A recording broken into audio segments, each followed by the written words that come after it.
This is VOA Africa.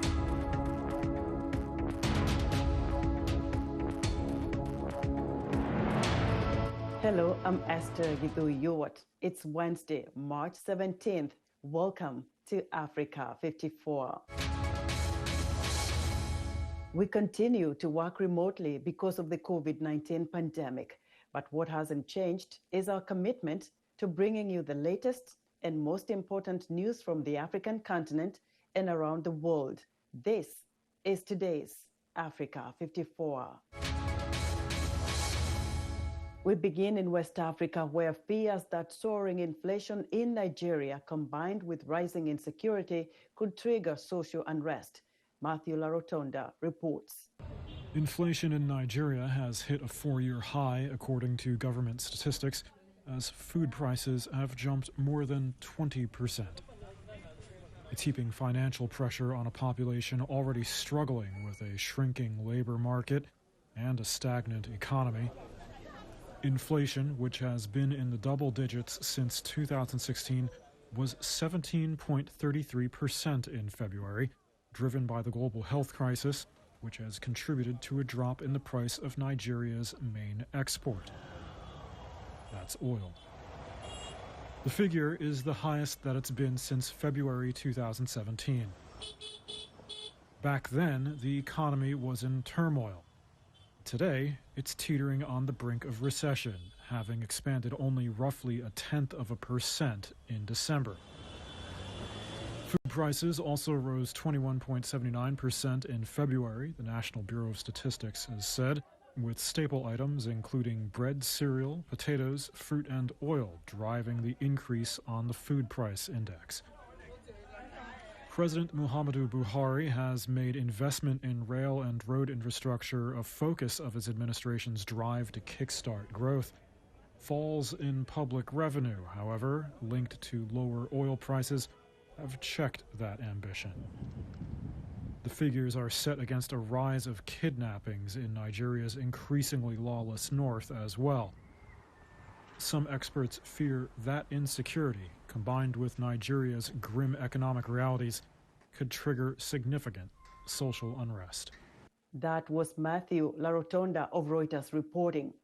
Armed men in southwestern Niger killed at least 58 people when they intercepted a convoy returning from a weekly market and attacked a nearby village, according to the government. The attacks on Monday occurred in the Tillabery region, which is near the border with Mali and Burkina Faso. In neighboring Mali, 11 Malian soldiers were killed and 11 more are missing after Islamist militants ambushed a patrol in the desert north, according to the army. The army statement issued on Tuesday says 14 soldiers were also wounded, 8 of them seriously, in the attack in the northern region of Gao on Monday. The violence is part of a wider security crisis in West Africa's Sahel region, which has increasingly seen deadly attacks by Islamist militants with links to Islamic State and Al-Qaeda. A Tanzanian opposition leader has called on the government to make public information about the health of President John Magufuli. The vocal COVID-19 skeptic has not been seen in public for 2 weeks. David Doyle reports. Tanzanians have become fearful due to a lack of information about the health of President John Magufuli. That was the message from an opposition leader in the East African country on Tuesday. Magufuli has not been seen in public for 2 weeks. Speculation is rife that the vocal COVID-19 skeptic is ill with the virus. Zito Kabwe, leader of the opposition ACT Wazalendo party, said in a statement that the president's health is not supposed to be a secret. He added that Tanzania's constitution calls for the Speaker of the National Assembly to make information about the president's health public. Kabwe also urged the government to release those arrested for questioning the president's health. Police say, without naming Magufuli, that they've detained 4 people since last week for allegedly spreading false information about the sickness of political leaders. A government spokesman did not return calls and messages seeking comment. But on Monday, Tanzania's vice president said the country was safe and citizens should ignore rumours from outside the country. Another opposition politician, Tundu Lissu, said last week from exile in Belgium that Magufuli is abroad receiving medical treatment. the president has mocked global panic over the COVID-19 pandemic. He's denounced tests and vaccines and opposed mask wearing, instead urging his people to put their faith in prayer and remedies such as steam inhalation. David Doyle of Reuters reporting. African countries are receiving vaccines from the International COVAX initiative and other donors, but experts say much larger volumes of doses will be needed for the massive campaign to inoculate more than half of the continent's 1.3 billion people. In part 2 of Africa 54 health correspondent Lino Mudu's interview with the World Health Organization's Director General, Tedros Adhanom Ghebreyesus, he shares his thoughts on COVAX, a global initiative aimed at equitable access to COVID-19 vaccines, and elaborates on how COVID variants are affecting the fight against the coronavirus. We are seeing COVID-19 vaccines being deployed around the world. What do you make of the access to vaccines across the board, and especially in Africa and developing countries, and the role of COVAX? The COVAX started, as you may know, as ACT Accelerator with two objectives. And the two objectives were, one, to accelerate the development of products like vaccines, diagnostics, and therapeutics. And the second objective was fair distribution. I think the first objective is achieved. As you know, in less than a year, we have proven vaccines, diagnostics, and also treatments. The second objective, especially fair distribution, is facing some challenges, especially with regard to vaccines. The first challenge was high-income countries, some high-income countries, not all, started vaccination in mid-December, while the first country, for instance, that received the vaccine, which is Ghana, is in late February. And from WHO side, we were raising the alarm, saying this is not right, and we should really share, and the only way to end this pandemic is by making everybody safe. So equity of vaccines is in the interest of all of us, in the interest of all countries. So anyway, we started now the vaccination also in low-income countries, and the number of countries who are receiving the vaccines through COVAX is actually on the increase. So we're now working on narrowing the gap by increasing production. And production can be increased by, making use of all the manufacturing capacity we have globally. It could start from voluntary licensing, compulsory licensing, technology transfer, and including intellectual property waiver based on the provisions of TRIPS. Now, Dr. Tedros, having access to vaccine is one thing. Getting people to get vaccinated is another thing. And we have seen a lot of issues around vaccine, with vaccine hesitancy, vaccine distrust. What are your thoughts on this issue and what can be done about it? We need to understand why those who don't want to take the vaccines are saying this. Most of it could be because of misinformation and disinformation, and we have to address that. And we have a very strong partnership now with the tech industry, and to address some of the misinformation which is circulating in the social media. So trusted sources can have the presence in the social media so people get the right information. And the other is, leaders should be at the forefront to show that these vaccines are safe and effective. And I have seen many leaders, heads of states, heads of government in our continent who have been taking the vaccinations, at the launching of the vaccination, which really encourages the citizens to follow. And finally, Dr. Tedros Adhanom Ghebreyesus, the USA recently rejoined the WHO after an exit by the previous administration. What are your thoughts on this decision and how big a difference the US return to the WHO will make in the future fight against COVID-19?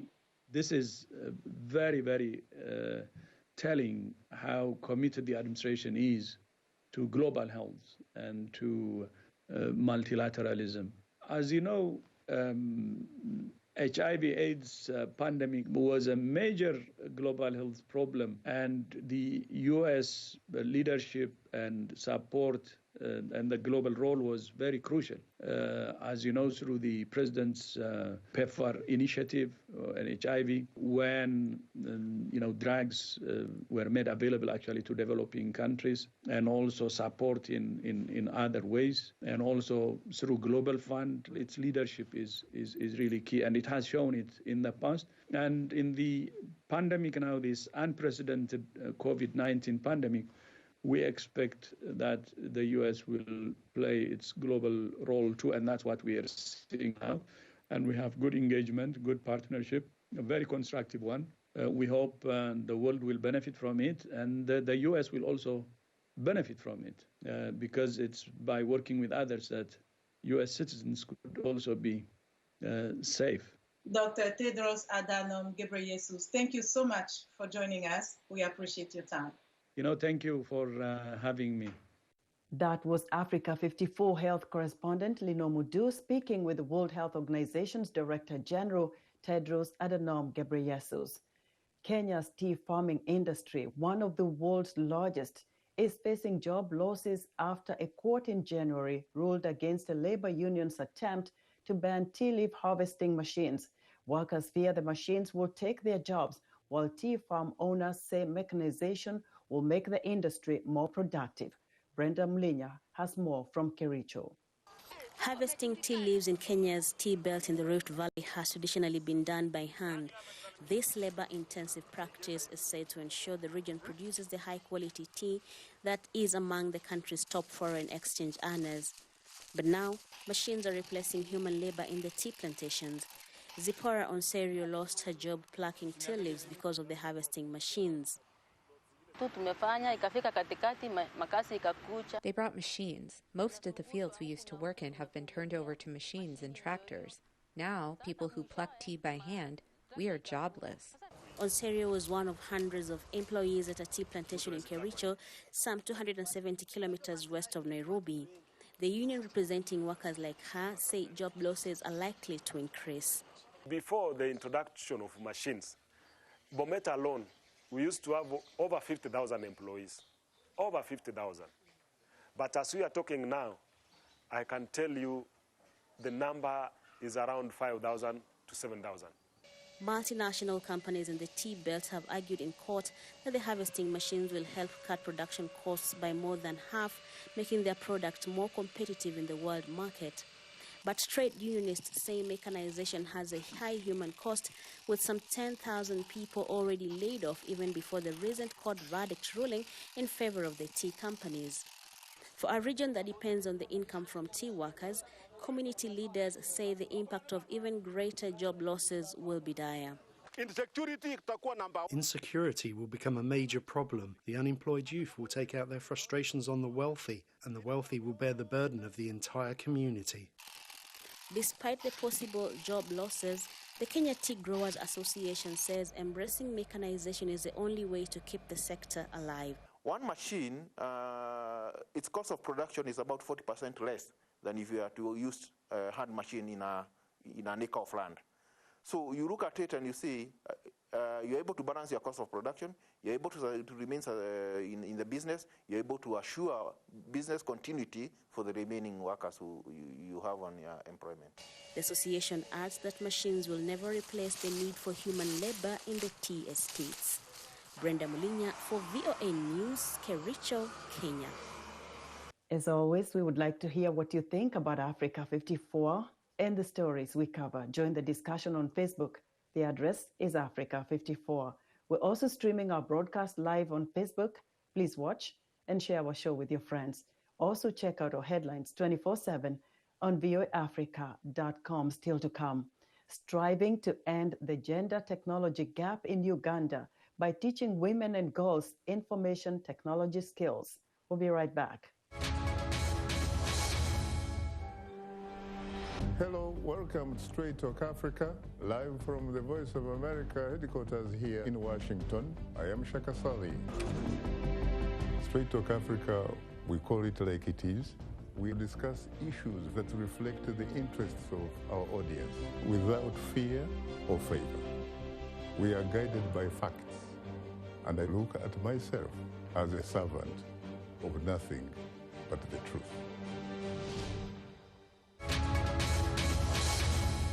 Welcome back to Africa 54. U.S. President Joe Biden is touring the country to pitch his $1.9 trillion COVID-19 relief package as he seeks to help Americans return to normalcy, both in life and in how they view the presidency. White House correspondent Patsy Widakuswara looks at how Biden's crisis communication style compares to his predecessors. As the nation struggles to return to normalcy, President Joe Biden is on a multi-city tour promoting the $1.9 trillion relief package he signed last week, with stimulus checks already delivered to some Americans. You should be aware, more help is on the way for real. Focused on the coronavirus during his first 2 months in office, Biden has sought to return the presidency to its more traditional role after 4 unorthodox and often tumultuous years under Donald Trump. We need to remember the government isn't some foreign force in a distant capital. No, it's us, all of us, we the people. Marking a year of the pandemic last week, Biden offered empathy as Americans mourn the loss of 530,000 lives and hope as his administration closes in on 100 million vaccine shots in just 60 days. And the people who knocked these buildings down will hear all of us soon. Previous presidents have done the same. George W. Bush's speech after the 9/11 terrorist attacks and Barack Obama's tearful address after a school massacre both captured the emotions of the country. These kinds of rituals are meant to do is give a sense of meaning to people about why these things happened, what we make of them as a country, and how we might move forward together. 65% of Americans approve of Biden's handling of the pandemic, in part because, unlike his predecessor, he does not downplay the crisis. The virus will not have a chance against us. No nation is more prepared or more resilient than the United States. There was so much effort on trying to steer blame away from what was happening with COVID that any acknowledgement of loss might implicate him in some ways in what was happening. So Biden is going in completely the other direction, trying to marshal these federal resources, but also use this pastoral tone in order to soothe the nation. But Biden faces steep challenges. No congressional Republicans supported his stimulus package. This is a classic example of big government Democratic overreach in the name of COVID relief. While Biden says he wants to bring the country together, only 48% of Americans believe that he can. Despite the president's calls for unity, bipartisanship is likely to remain elusive. I think he genuinely wants to try to find it. I think Biden believes that there are a number of Republican senators who are tired of the way things have gone. But so far, we don't have any evidence that that translates into a sincere willingness to compromise. Various polls show most Republican voters continue to believe in the false narrative that the election was stolen, another obstacle for the nation to overcome. Patsy Widakuswara, VOA News. This week marked 10 years since the civil war began in Syria, and in many places the government of President Bashar al-Assad appears victorious. But in Idlib, the last remaining opposition stronghold, 4 million people are trapped within a war that some say is far from over. VOA's Heather Murdoch reports with Shadi Turk in Idlib, Syria. A decade of conflict has killed hundreds of thousands of people in Syria, displaced millions, and ruined countless lives. President Bashar al-Assad has declared victory in a war that appears to be ending. But others say the war is frozen as government forces sporadically battle the opposition groups that still control Idlib and nearby areas in northwestern Syria. Some 4 million of Syria's 17.5 million people live in the region. Inside Idlib city, protests against the Assad government are held weekly. Protesters say their revolution continues. We're still demanding the same things we wanted in 2011. We won't go home until the head of the regime and the security forces are gone. We don't care if we are forced from our homes. Many in the Idlib region say they will never be able to live safely under Assad's government.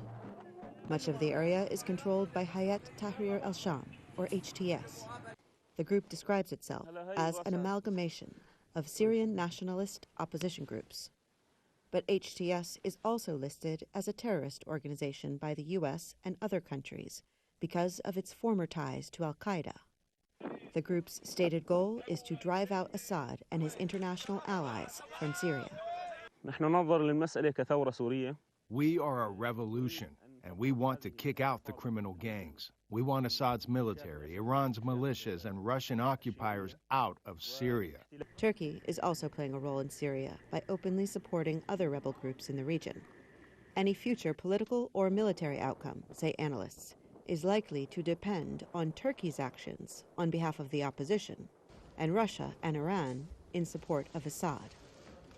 Currently, an all-out war seems unlikely because it would cause millions of people to flee to the Turkish border. Turkey already hosts 3.5 million Syrian refugees and could, analysts say, fight Assad and his allies rather than reopen its borders. But Idlib residents say the status quo, with millions hungry and homeless, is also unsustainable. We have lost everything. Everything. Our economy, education, and justice systems are destroyed. 10 years ago, Shoaib added, the uprising was about dreams of freedom and justice. But today, he says, if you look around, people are suffering so much, they appear to have lost their souls. Heather Murdoch, VOA News.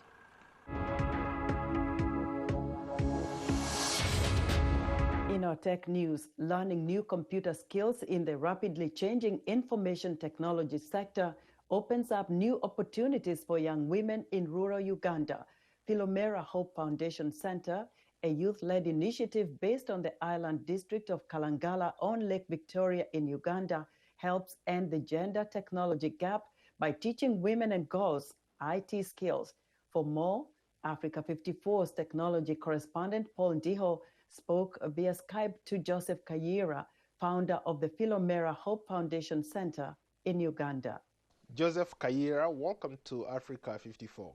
Thank you, Paul. I'm very humbled to be here. You run an organization that empowers young people, especially young women. Bring me up to speed. What have you been up to lately? I run a youth-led and youth-serving organization in Uganda called Philomera Hope Center Foundation. We basically seek to empower vulnerable young people through sexual reproductive health and rights, income-generating activities to enhance and improve their livelihood.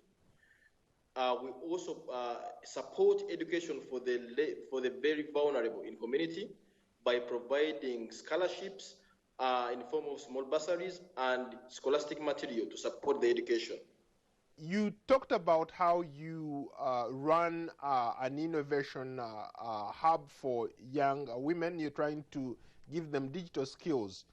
Can you speak more to that, please? Yes, through the Girls Empowerment and Innovations Village in Kalangala, we offer a wide sphere of vocational skills to adolescent girls and young women. Our target group is basically adolescent girls between 14 to 27 years. We believe those are the most vulnerable in society. They're always taken advantage of, and they are at risk of acquiring HIV and other related infections. So we basically want to empower them to become self-reliant and sustain their lives and live up to their full potential. How did you get started? We started as a weekend outreach program with my friends from university, Makerere University, Kampala. We used to make those routine school outreaches in different schools around central Uganda, in districts of the island district of Kalangala in Lake Victoria and Mubende, to reach out to our fellow young people, address issues affecting them, and basically help them stay and finish school. When you're talking to me, you said that you've had one very successful program where you train some of these girls. What kind of skills do you give to these young girls who show up at your doorsteps? There are very many vulnerable people and in remote areas of the country that have even never gotten a chance to see what a computer looks like. I have to tell you, we teach young girls from basics. That is to say, computer hardware. Somebody is taught about the CPU. Somebody is taught about the mouse. Somebody is taught about the keyboard. Somebody is able to feel it, to touch it. You know, we teach them from basics, simple hardware, then software, and then go to these other Microsoft Office packages, say Microsoft Word or Access and Excel.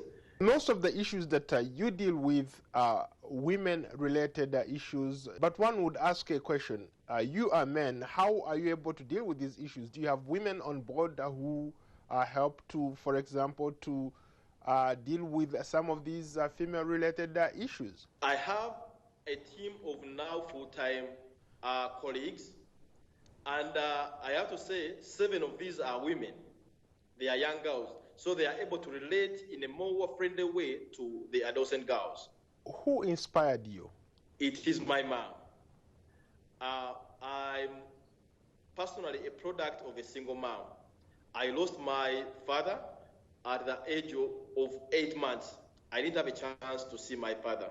One of the things that you are working on is you're trying to introduce these young people to mobile applications. You want them to learn how to interact with computers, create apps that could eventually maybe become a money-generating activity for some of these young people. Can you speak to that? We are working on a new project aimed at building a mobile application that will basically provide accurate and timely sexual health information and referral systems. So we want to provide a platform where a young person, regardless of where or she is, can access accurate and timely information about his or her sexual health on his or her mobile phone. Thank you so much for your time. You're welcome. Thank you, Paul. That was Africa 54's technology correspondent Paul Ndiho speaking to Joseph Kayira, founder of the Philomera Hope Foundation Center in the Island District of Kalangala, Uganda. And that's our show for today. Be sure to watch Africa 54 on our website at voaafrica.com. From all of us here in Washington, thanks for watching.